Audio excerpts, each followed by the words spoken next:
Hello दोस्तों, स्वागत है एक बार फिर से इतिहास की नई वीडियो में। आज हम इस वीडियो में जानेंगे मुगल साम्राज्य की स्थापना के बारे में, जिसका कार्यकाल है 1526 ईस्वी से 1556 ईस्वी।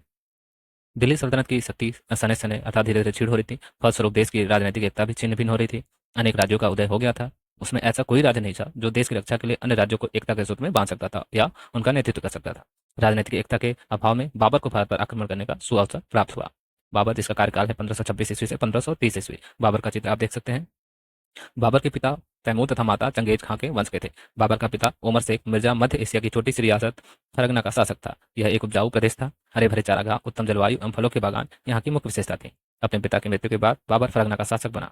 उस समय उसकी आयु 11 वर्ष के लगभग थी। सिंहासन पर बैठते ही उसने बाबर को अनेक कठिनाइयों का सामना करना पड़ा। वो अपने पूर्वज तैमूर के राज समरकंद को भी जीतना चाहता था। उसने काबुल पर अपना अधिकार जमाया और वहां से भारत की ओर आकर्षित हुआ। बाबर का भारत पर आक्रमण। इब्राहिम लोदी के विरोधी बाबर की सहायता से अपना स्वतंत्र साम्राज्य स्थापित करने की योजना बना लेने लगे। उधर बाबर स्वयं भारत पर अधिकार करना चाहता था। इसके लिए उसने अपनी सेना को भली भांति तैयार किया। उसने अपना तोपखाना भी सुसज्जित कराया। इसी समय पंजाब के गवर्नर दौलत खां लोधी ने उसे दिल्ली पर आक्रमण करने के लिए आमंत्रित किया। 1526 ईस्वी में पानीपत के मैदान में बाबर का सामना इब्राहिम लोदी से हुआ। बाबर के पास तोपें थी, जो कि भारत के शासकों के पास नहीं थी। उसके पास कुशल घुड़सवार भी थे। उसकी सेना छोटी थी परंतु अच्छी तरह प्रशिक्षित थी। बाबर एवं उसकी सेना को अनेक युद्धों के अनुभव भी थे। उसने बड़ी कुशलता से अपनी सेना का संचालन किया और इस तरह बाबर की विजय हुई। इब्राहिम लोदी लड़ाई मारा गया। इसी के साथ लोधी वंश का अंत हो गया और भारत में एक नए वंश मुगल वंश की स्थापना हुई।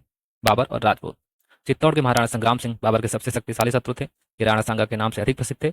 बाबर ने स्वयं राणा सांगा के बारे में लिखा था कि राणा सांगा ने अपनी वीरता के बल पर भारत में उच्च स्थान प्राप्त किया था। खानवा का युद्ध।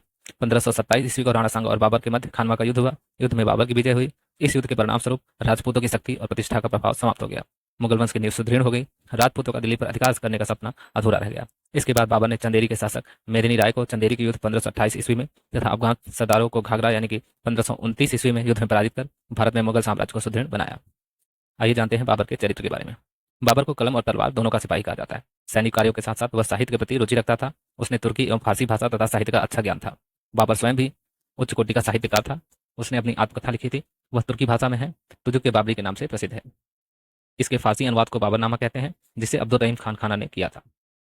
बाबर को बगीचों का बहुत शौक था। उसने आगरा तथा लाहौर के आसपास कुछ बगीचे लगवाए और 26 दिसंबर 1530 को बाबर की मृत्यु हो गई।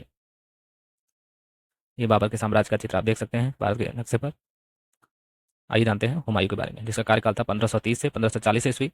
बीच में 15 साल का गैप था। फिर 1555 और 1526 ईस्वी में बाबर की मृत्यु के पश्चात उसका पुत्र 1530 ईस्वी में मुगल सिंहासन पर बैठा। सिंहासन पर बैठते ही हुमायूं को अनेक कठिनाइयों का सामना करना पड़ा। उसकी सबसे बड़ी कठिनाई उसके शत्रु थे, जिनसे पश्चिम में गुजरात के शासक बहादुर शाह और पूर्वी भारत का शेर शाह मुख्य थे। ये दोनों भारत में अपनी शक्ति को बढ़ा रहे थे और मुगल शासक हुमायूं को भारत से भगाने के लिए प्रयत्नशील थे। इन्हीं के साथ हुमायूं के सगे संबंधी भी उनके लिए कठिनाई उत्पन्न कर रहे थे। उन्होंने प्रायः शत्रुओं का ही साथ दिया। बाबर के समय का, बाबर के बगीचे का देख सकते हैं आप, बाबरनामा की पुस्तक में दर्शाया गया है। बाबर का आप ये चांदी का दिरहम भी देख सकते हैं। आइए जानते हैं हुमायूं और बहादुर शाह के बारे में। बहादुर शाह गुजरात का शासक था। बहादुर शाह दिल्ली का साम्राज्य प्राप्त करना चाहता था। उसने 1535 ईस्वी में चित्तौड़ पर आक्रमण कर उसे अपने अधीन कर लिया। अतः हुमायूं एवं बहादुर शाह के बीच युद्ध होने की संभावना बढ़ने लगी। हुमायूं से बचते हुए बहादुर शाह ने पुर्तगाली द्वीपों में शरण ली। हुमायूं गुजरात विजय पर अपनी राजधानी वापस चला गया। इस मौके का लाभ उठाकर बहादुर शाह ने पुर्तगालियों की मदद से गुजरात पर पुनः अधिकार कर लिया। हुमायूं की विजय के विरुद्ध जन विद्रोह के चलते मुगलों के हाथ से गुजरात निकल गया। हुमायूं और शेरशाह, ये चित्र देख सकते हैं आप हुमायूं का है। 1538 में हुमायूं ने शेरशाह से चुनाव जीत लिया। 1050 शेरशाह ने गौड़, जिसको बंगाल कहते हैं, विजय उस पर प्राप्त की और बंगाल पर अधिकार कर लिया। शेरशाह के बढ़ते हुए प्रभाव से हुमायूं सशंकित था। हुमायूं मुंगेर के पास गंगा को पार करके शेरशाह की ओर बढ़ा। 1539 ईस्वी में चौसा नामक स्थान पर हुमायूं तथा शेरशाह के मध्य भीषण युद्ध हुआ। युद्ध के परास्त हुमायूं ने किसी तरह अपनी जान बचाई। अपनी पराजय का बदला लेने के लिए हुमायूं ने अपनी सेना के साथ कन्नौज नामक स्थान पर शेरशाह से फिर मुकाबला किया। इस युद्ध में हुमायूं की पराजय हुई। शेरशाह ने आगरा तथा दिल्ली पर अपना अधिकार कर लिया तथा वह शेरशाह सूरी के नाम से भारत का शासक बना। हुमायूं सिंध होते हुए फारस चला गया। 1555 ईस्वी में हुमायूं की वापसी होती है। ये हुमायूं का मकबरा जो कि दिल्ली में आप देख सकते हैं। शेरशाह द्वारा स्थापित साम्राज्य शेरशाह की मृत्यु के बाद दिन प्रतिदिन कमजोर होता चला गया। हुमायूं ने दिल्ली को पुनः प्राप्त करने के प्रयास शुरू कर दिए। फारस के शासक की मदद से हुमायूं ने कंधार, पंजाब, आगरा और दिल्ली पर कब्जा कर लिया। उन्होंने दिल्ली में एक मदरसा तथा ग्वालियर में तरासे हुए पत्थरों का किला बनवाया।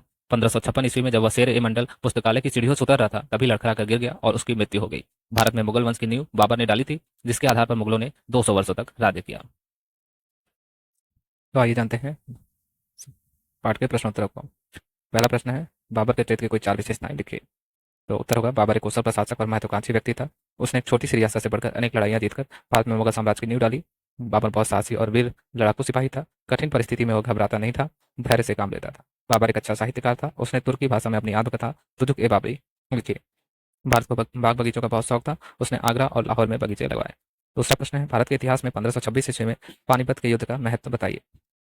1526 ईस्वी में पानीपत के युद्ध के बाद भारत में बाबर ने महान मुगल साम्राज्य की नींव डाली। आने वाले वर्षों में उसके वंशजों ने इस साम्राज्य का विस्तार किया। हिंदू और मुस्लिम अपनी अलग अलग संस्कृतियों के बावजूद एक साथ मिलकर रहने लगे। तीसरा प्रश्न है, पानीपत के युद्ध में बाबर की विजय के क्या कारण थे। उत्तर होगा, उसके पास बारूदी तोपें थी जो अन्य शासकों के पास नहीं थी। उसके पास कुशल घुड़सवार थे। उसकी सेना प्रशिक्षित थी। उसके पास कई युद्धों के अनुभव थे। वह एक कुशल युद्ध संचालक भी था। चौथा प्रश्न है, खानवा युद्ध का क्या परिणाम। उत्तर होगा, 1527 ईस्वी में राणा सांगा और बाबर के बीच खानवा का युद्ध हुआ। इस युद्ध में बाबर की विजय हुई। खानवा युद्ध का निम्न परिणाम हुआ, राजपूतों की शक्ति और प्रतिष्ठा का प्रभाव समाप्त हो गया। मुगल वंश की नींव सुदृढ़ हो गई। राजपूतों का दिल्ली पर अधिकार करने का सपना अधूरा रह गया। पांचवा प्रश्न होगा, हुमायूं तथा शेरशाह के मध्य हुए युद्ध का वर्णन कीजिए। हुमायूं और शेरशाह के मध्य युद्ध सन 1538 ईस्वी में हुमायूं ने शेरशाह से चुनाव जीत लिया। इसके बाद शेरशाह ने गौड़ पर यानी बंगाल पर विजय प्राप्त की और बंगाल पर अधिकार कर लिया। चौसा का युद्ध, हुमायूं मुंगेर के पास गंगा को पार करके शेरशाह की ओर बढ़ा। सन 1539 ईस्वी में चौसा के स्थान पर दोनों की सेनाओं में भीषण युद्ध हुआ। हुमायूं ने परास्त होकर मुश्किल से अपनी जान बचाई। कन्नौज का युद्ध, सन 1540 ईस्वी में शेरशाह ने आगरा पर चढ़ाई कर दी। हुमायूं ने अपनी सेना के साथ कन्नौज नामक स्थान पर शेरशाह का मुकाबला किया। हुमायूं के परास्त हो जाने पर शेरशाह ने आगरा तथा दिल्ली पर अपना अधिकार कर लिया। वह शेरशाह सूरी के नाम से भारत का शासक बना। हुमायूं सिंध से होते हुए भारत चला गया। छह प्रश्न है, पुनः हुमायूं ने पुनः अपने साम्राज्य को किस प्रकार प्राप्त किया। शेरशाह की मृत्यु के बाद उसका साम्राज्य दिन प्रतिदिन कमजोर होता चला गया। हुमायूं ने अपने साम्राज्य को पुनः प्राप्त करने के प्रयास तेज कर दिए। उसने फारस के शासक की मदद से कंधार, पंजाब, आगरा और दिल्ली पर अपना अधिकार कर लिया। सही गलत का निशान का प्रश्न है, बहादुर शाह हुमायूं का मित्र था, तो ये गलत है। हुमायूं की मृत्यु चौसा के मैदान में हुई, ये भी गलत है। चौसा के युद्ध में हुमायूं की विजय हुई, ये भी गलत है। तथ्यों का मिलान करना है। हुमायूं की मृत्यु 1556 ईस्वी में हो जाएगा। चौसा का युद्ध 1539 ईस्वी में। गुजरात का शासक बहादुर शाह जबर था। और कन्नौज का युद्ध हुमायूं तथा शेरशाह के मध्य हुआ। खाली स्थान भरना है। भारत में मुगल साम्राज्य की स्थापना बाबर ने की थी। बाबर और राणा सांगा के बीच खानवा नामक स्थान पर युद्ध हुआ। बाबर ने अपनी आत्मकथा तुर्की भाषा में लिखी। तालिका पूर्ण करनी है। 1526 ईस्वी में पानीपत का प्रथम युद्ध हुआ। 1527 ईस्वी में खानवा का युद्ध हुआ। 1529 ईस्वी में चंदेरी और 1529 ईस्वी में ही घाघरा का युद्ध हुआ। और प्रोजेक्ट कार्य विद्यार्थी स्वयं करेंगे। इस प्रकार पाठ पूर्ण होता है। उम्मीद करते हैं हमें इतिहास की सीरीज की ये वीडियो आपको बहुत अच्छी लगी होगी। वीडियो अच्छी लगे तो लाइक, कमेंट, शेयर और चैनल को सब्सक्राइब करना ना भूलें। मिलते हैं आपसे अगली वीडियो में। तब तक के लिए धन्यवाद। जय हिंद।